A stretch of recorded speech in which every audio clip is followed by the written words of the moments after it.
Welcome, welcome. Fine Line Fridays. Got myself, Will Riley, Chad Westbrook. How you doing today, buddy? Oh man, it's 2025. We got a whole new outlook. I'm doing good. How about you? Yeah, you're right. This is the first one of the new year. So we do these every other week. Great chance to just kind of step away from the business and get to chat with you and on relevant topics within the industry. And I think one that's really top of mind for a lot of contractors, especially going into the new year. This happens every January. I feel like flooding into the CRM market. Now, CRMs, customer relationship management, it means different things to different people. But when you look at what it is to even consider a CRM, now we're talking about commercial roofing contractors. There's a ton of CRMs out there. Mostly I would say adapting to the residential side of the market. But let's stay zeroed in on the commercial side. Now, CRM to me, let's kind of define it. I think we do that well when we start these conversations. CRM to me, to its core, is really customer relationship management. There's a lot that extends off of that, especially nowadays with software. But what does it mean to you? So we're playing on the same terms. Oh man, I could play this in so many different ways. So I'm going to play this from an employee. When I hear CRM, I think scary thing. I have to log in, put all my information in. You want to track everything that I'm doing, and something that I just hate doing. I just don't have time to do it. I just want to sell. I don't have time to do it. You're, That's you're spot on, right? Because that's the first thought that most have, especially employees have, is, "Are great. My organization is considering a CRM, whether it's a HubSpot, it's a whatever it is. It's just that I have to do all of my functions within the CRM because of Big Brother." Is that kind of what you're saying? Well, it's another thing to do, right? Like you already want me to sell, and now you want me to put all of this information in this system. Why? Right? I know we're going to unpack that, but that to me is always the biggest thing when you're talking about a CRM. It's like it's got to start with being easy enough for your employees to use it, because we talk about all of this data and all the conversations that we have, but at the end of the day, if you choose a CRM that is not user friendly, the adoption is going to be just nothing, right? Null. Yeah, and I think that's fair. So if you were to take this from a couple different levels, let's say an owner deciding, look, I'm sick of the chaos everywhere. Each rep has their own book of business. I just want to see it all. So there's the owner standpoint of, I want a CRM, but then sometimes it's the standpoint of like the sales manager, or in rare cases, it's employees that kind of bring that up to the top. Where do you see the beginning of like, hey, we realize the need, we have a hole, we have to fill the void. Where do you see them starting to need a CRM? So, and it all goes into the headspace that you have. So, from the best possible outlook, a CRM or whatever system, whatever word we want to use for it, right? It's a tool to be able to help your sales reps be as efficient as possible.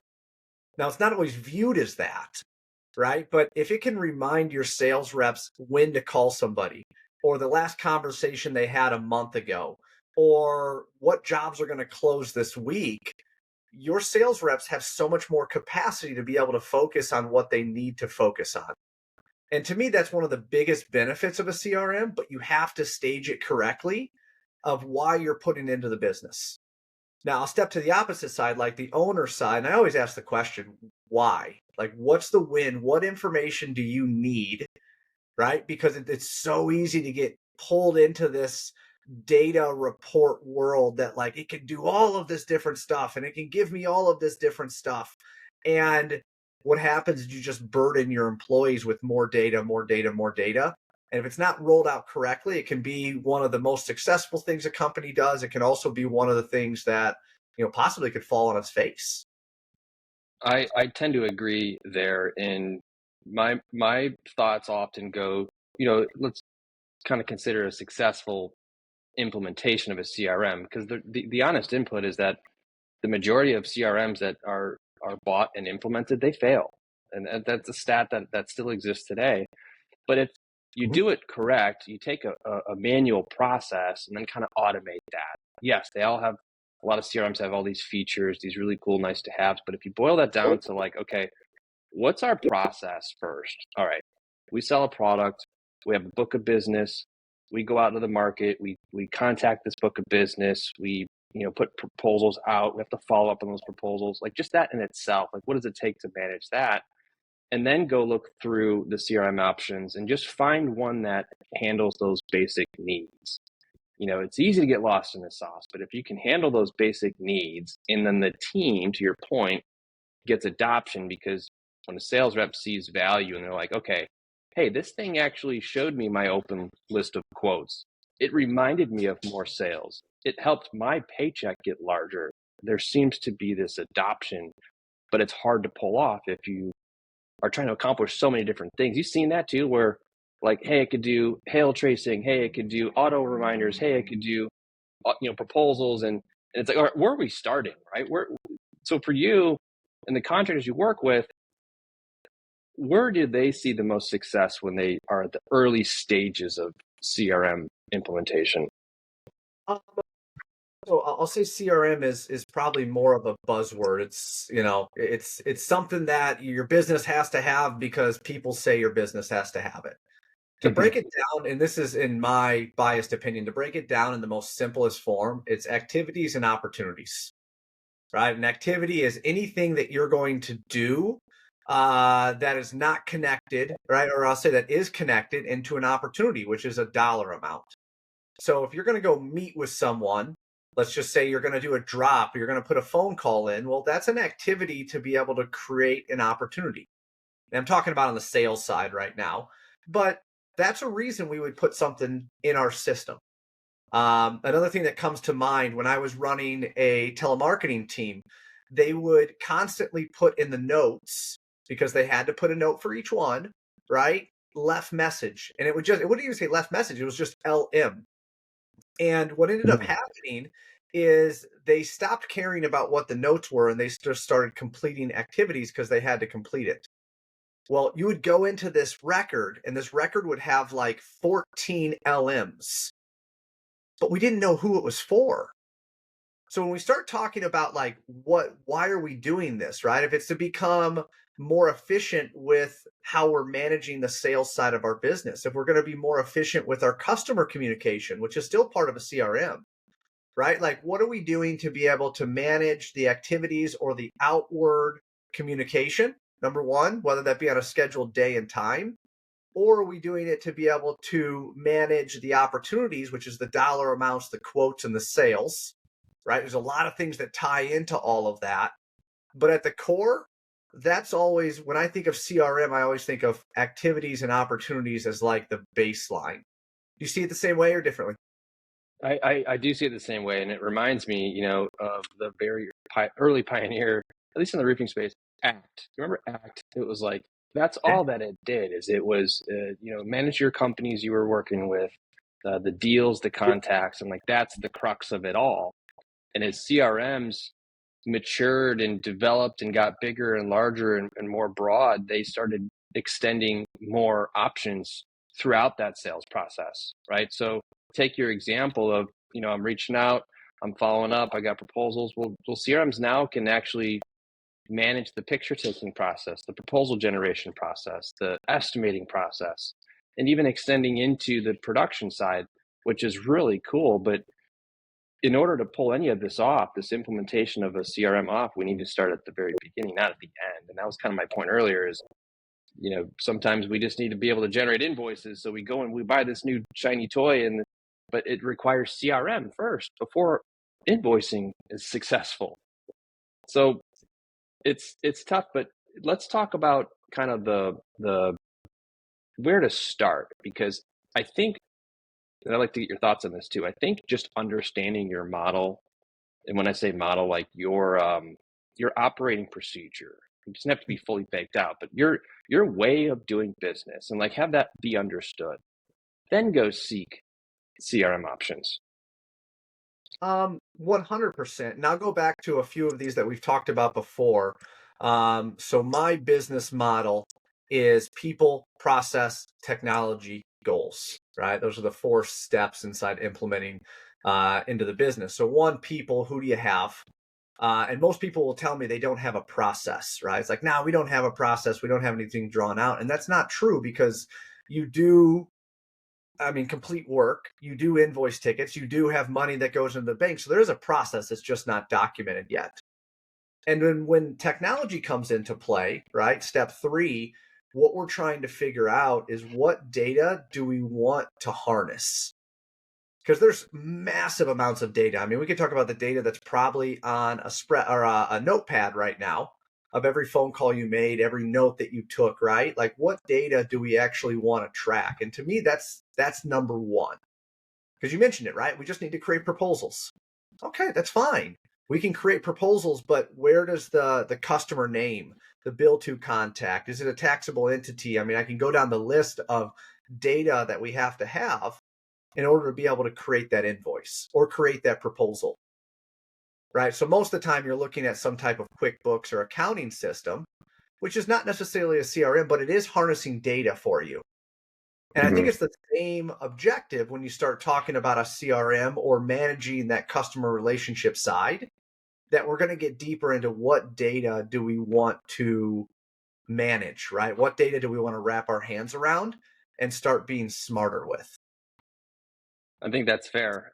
And really the ultimate goal, starting with CRM, is that I want to install software that supports all of our business processes. And if we could start at the CRM level, and even earlier onto that, there's marketing before, and then there's CRM, and then there's just management of that book of business. But then that work that we sell, it's going to be produced by either service resources, or it's going to be produced by production resources. So those are 2 other blocks that kind of need to be attached to whatever the CRM decision is that we make. And I don't suggest go into it thinking I need to have all of these blocks attached to this now. Ideally, it would be great if it could. But the reality is we're marketing, we're prospecting, we're selling work, and we need to be able to transfer that work to the department that's going to produce that work.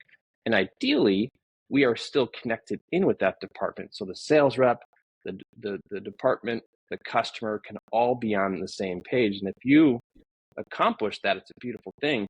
Although a challenge, like you're mentioning, multiple challenges, like you've hinted at. But I think for true adoption, it's like when the people in the business understand that why. Okay, yes, company needs a CRM installed, but why? Oh, it's not so that they could just manage me. It's so that there's clarity. I, as a sales rep, may have my own book of business. That book of business may clash with another rep, So we all need to have ours combined. It makes sense.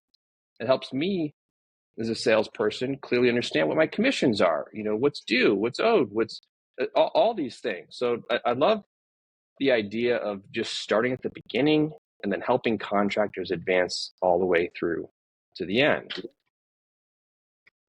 In my mind, it's the what's in it for me, Mm-hmm. right? You're putting in a CRM system because you want to better understand where our sales are coming from, but I have to put all of that data in, right? That's kind of a one-way street, right? So if you're starting to think about it more holistically, because there's a couple of things that you hit on, right? One, holistically, what's in it for your employees? Because if you're going to put something inside place, right, and we're going to put more stress and I'll say structure around our employees, we got to make sure, just like I said in the beginning, this is a tool for them to be more efficient. This is a tool where they don't have to remember every single thing they have to do or hope that their notepad doesn't get water on it when it rains tomorrow afternoon. Right? So we're going to have something that's going to follow us around. The second thing that I think you were talking about was integration. Right? Integration, another buzzword inside there, but basically means that whatever system you have talks to the other systems. How many times I've been a part of creating service journeys where they're having to double and triple entry documents, right? Because the CRM system doesn't speak to their accounting system, or their proposals are done on a completely different platform. So they got to take that PDF and move it somewhere else. Again, level 2 and 3 when we're talking about real system integrations. But all of that is work that our employees are going to have to do in order to be able to adopt that technology smoothly, right? The harder it is for them is ultimately the more I don't want to say rejection, right? But the harder it's going to be for them to be able to adopt to it and like it. And to me, at the core of all of this, people are the first step right here. Our people have to understand, the people have to know what's in it for them. So as a leadership side, we're thinking about, okay, I want to bring a CRM system in, or I want to bring a different technology in. Best practices on my side, introduce your team to it. Because when your team makes a commitment to something like that, it's a lot easier to be able to get buy-in. It's a lot easier for them to understand the larger goal of doing this rather than, hey, I saw something shiny at IRE and I bought it, if that makes sense. Yeah, because it happens all the time. You It's mentioned going to happen. Every year it happens. every year, right? But we hope that whatever is purchased really gets implemented. Now, I'm obviously biased because of Centerpoint, but when the topic we're talking about is CRM, trying to separate all of that, but good and honest feedback that I would give contractors when searching for a CRM, it's yes, workflow, we talked about that, getting buy-in, talked about that. But if you think about it, we want to save pain too. So how many times do you write down the same job address from the very beginning? Like right now, your existing systems, how many times do you write down the job address from marketed to prospect to appointment ran, generate the proposal, sign contract, produce it, send it over to production? How many times is that job written down over and over and over again? CRM is going to help solve that problem. So we talked about workflow, we talked about people. The other is alignment into the business. And when I say alignment, I mean a lot of these CRMs don't really align because of the hierarchy. The hierarchy in most CRMs is organization, contact, deal. That does not align with commercial. There are systems out there that do. Big difference of systems between if you do new construction or if you do straight up commercial negotiated service like we're talking about. So hierarchy comes to mind as like a major hurdle to overcome or think through. Because if you're a commercial contractor and you do the HubSpot or the Salesforce, you're going to get stuck at some point. And where you get stuck is if you ever go back to the same address more than one time, right? So I'm not going to name all the softwares that do the hierarchy where it's company and then it's property and then it's jobs, where you can have multiple jobs in the same property. But I see that being a major hangup. I was just working with someone that came from Job Progress, right? And they're trying to move into this commercial CRM, but they have the same job address listed 30 times because they do service on the same record. Do you run into that? And what do you do other than just be aware that, hey, the CRM needs to have another kind of level built into it somehow? I think that's a great point. It's got to align to your business, right? What is the product that you have? And again, what is the expectation? A huge part, right, that I work with is Zapier because it's a middleware, because it at least allows me to be able to create the experience that I want both for my employees as well as my customers. Something as simple as I want a text message to go out. I want something to remind me at a certain time. And I know I'm going a little bit deeper than just putting in a note, right, and creating an activity. But there's so many cool things that can happen when you start using a CRM, and especially the capabilities and technology that these CRMs have, the power that they have. I always go back to what's in it for me, right? We can implement it at the highest level, but do our employees truly buy into what we're bringing in, and does it make it easier, right? To me, technology should be better, easier, and faster. And if it's not better, easier, and faster, then I'm going to challenge what part of the business is it going into that we don't need better, easier, and faster. Yeah, fair point. That's the whole goal, to solve the challenge of getting, what's in it for me, I should say. It's more sales, more clarity. What's in it for the company? Everything's pulled together. What's in it for the customer? Faster access to information, answers quickly. If we label kind of the pillars, because CRM's like the first pillar, and you could argue marketing, whatever you're doing on that side as a pillar too, but you got CRM. You need something to manage the service department. You need something to manage the production department. You need something to manage HR.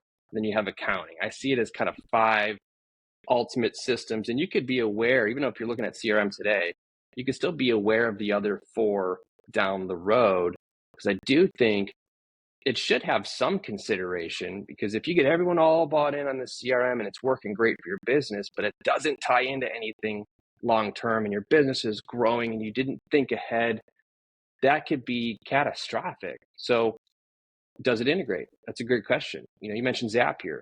So you could pull data out of your current CRM and view it and manage your team by it and keep everybody in it. But when it comes to adoption and getting people to actually use it, what's that take? I mean, that takes weekly meetings, daily meetings. You know what it's like by 5 o'clock, everyone's leaving. You're like, did you put your notes in the system? And they're doing it all on Friday. Has that ever happened to you? Yeah. And Friday is a data entry day. So it's a day killer because they didn't do it on Monday, Tuesday, Wednesday, or Thursday. And they got 7 sheets of paper to enter and they can't read half of it. Yeah, exactly. So the best world. the best CRMs they become a part of what you do every day. If I'm a sales rep, the first thing I'm doing is I'm opening it up and I'm seeing, what are my action items today? Oh, I got to follow up on this quote. Oh, I got to go meet this guy. Oh, I got to shake that guy's hand. And as they not only see that, but then they get the contact information they need. They do the task at hand and they schedule the next action. And that part should be, fluent. That gets adoption. If they can do it same day, perfect. Because same day equals, like the reports you pull every day, the sales data that you need. And if it's all put in on Friday, I don't remember what I did 4 days ago. I like to think I do, but I just don't. The methodology that I run by is I win the day to win the week. I win the week to win the month. I win the quarter to win the year. Right. So when we start understanding what our reps are doing, and I'm talking at a leadership side now, but when we start understanding what our reps do on Monday, Tuesday, Wednesday, that'll give us a trend on if we're trending, right, to be able to win the week on whatever needs to happen by the week. And if we track each week, it's going to give us a leading indication, are we going to win the month? And as leaders, that's our job, is to be able to help our sales, or our salesmen, or any employee win, right? That directly reports to us. So from my side, I don't know how to help you unless I understand where to help you, right? Can we go quote more jobs? Can we go do all that stuff? Yeah, but if that's not the problem, right? If our problem's in some other spot of the business, to me, when we talk about a leadership side, that's what a CRM does. It gives us insight into data that we'd normally never have or have access to, because it's just a result of all of these activities being put in.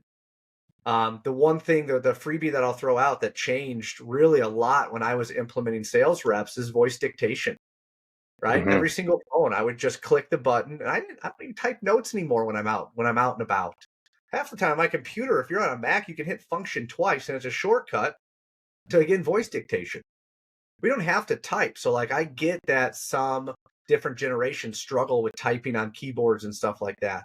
Those are the different things that our technology can help us be so much more efficient. And little things like that help with adoption so much. So those are like some little tips and tricks, right? That best practices will help you. It's like, dude, you don't have to type. Like, I don't want you to type. I just want you to hit this one button and talk. Because if you typed, it probably wouldn't be accurate anyway. Just kidding. Yes, 100%. If you boil all of this down, this whole CRM milestone pillar, whatever you want to call it, it's, in my opinion, to gain clarity on the company's book of business, right? Taking all the people's contacts, put them all together. So clarity on the company-wide book of business, clarity on, who's considered targets or prospects, what new leads came in, what proposals were sent out, what jobs were sold, right? Like, that's kind of, and then you could report off of that. And that's a lot of what you do too. And you help contractors is before you even do the reporting, you kind of need the blocks in place to be able to get there. So this is like accomplishment number one. Do you see that? It's fall in line pretty well? 100%, right? History will be repeated. And if we don't change something within that, right? Because if you're doing X amount, right, and you're doing it, you're going to hit your own personal capacity. And that's what you have to overcome as a leader. That's what you have to overcome as a sales rep or wherever it is how are we going to get it better, easier, and faster? right? And in order for it to Yeah. be better, easier, and faster, your team's got to be able to buy in. They got to be able to adopt the what's in it for me. But again, think about your systems. How do they integrate? How do they talk? One of the hardest things that I see happen, and I'm sure you do too, is that they get different or they have to change systems. That's disruptive. That's hard on people, right? So making sure that you're making the right long-term choice for your business can be, again, another successful key inside choosing the right CRM. No question, and we can leave it there. I think one thought I would leave for contractors is think about, if you can right now, if you're not in a CRM of any sort, can you gather all of your company's open quotes in one list, right? Can you gather all of the proposals that you need to follow up on in one list, right? Can you gather your close rates, right? And if the answer is no to any of those, then that's enough need to seek some form of CRM in itself. I think that's a great place to start. Yep, 100%. I don't think it makes a difference if you're one employee or you're 50 employees. At the end of the day, understanding some of those metrics can make a massive change within your business and the direction that your business is heading. Absolutely. So cool.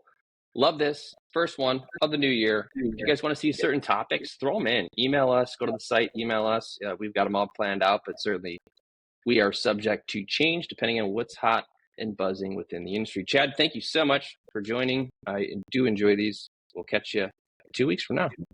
Sounds good. Thank you, guys. See ya. See ya.